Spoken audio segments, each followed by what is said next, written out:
쏟아지는 비에 고립된 시민들. 강풍에 꺾인 건물은 위험천만해 보입니다. 이와 같은 자연재해의 피해를 최소화하기 위해 국민안전처는 지난 2007년부터 지역 안전도 진단을 진행해왔습니다. 하지만 일부 전문가는 현재 지역 안전도의 진단 방식에 문제가 있다고 지적했습니다.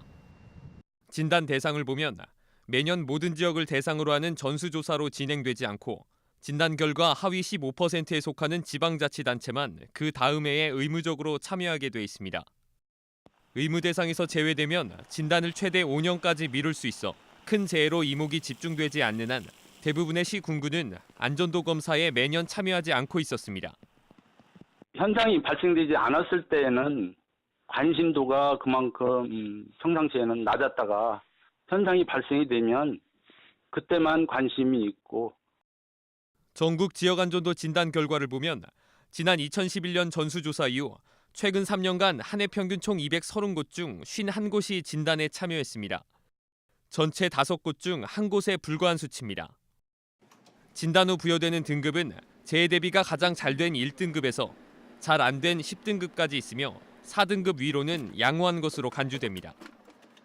최근 3년 동안 서울의 25개 자치구를 보면 한 해 평균 약 4곳이 진단에 참여했으며 2013년의 경우 단 한 곳의 자치구도 참여하지 않았습니다.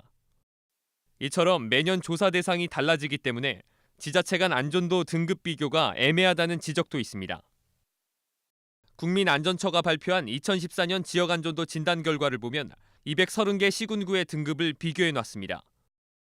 지난 2014년 진단에 참여한 지자체는 75곳. 그렇다면 나머지 155곳의 안전도는 어떻게 도출됐을까? 받지 않으면 이제 2등급씩 떨어져요. 그러니까 5등급 받았으면 그 이듬해는 안 받으면 7등급, 그 이듬해는 9등급. 만약 중구가 2014년에 가장 좋은 1등급을 받았다면 재난 대응 시스템에 심각한 문제가 발견되더라도 중구에 재진단 요청이 없는 한 중구의 2015년 등급은 3등급으로 양호한 것으로 기록됩니다. 현실이 제대로 반영되지 못한다는 겁니다. 들쑥날쑥하고 낮은 참여율에 전수조사를 시행해야 한다는 목소리도 있습니다. 올해 서울시 자치구들이 모두 참여해서 지역 안전도 진단을 받을 수 있도록 이런 설명하는 자리를 좀 갖도록 할 계획입니다. 이에 국민안전처는 진단에 적극 참여한 지방자치단체에 특별재난 지역 선정 시 혜택을 제공하는 방법 등으로 지자체의 참여율을 높일 계획이지만 전수조사의 필요성은 느끼지 못한다고 전했습니다. 하위 등급 받은 지자체에 대해서 그 상위 등급을 받도록 이렇게 노력하는 게 취지이기 때문에 구태여 전수조사를 할 필요성은 없다고 생각이 됩니다. 1등급을 받았다면 5년간 점검을 받지 않아도 되는 현 점검 제도는 검토할 부분이 있어 보입니다. TBS 정주영입니다.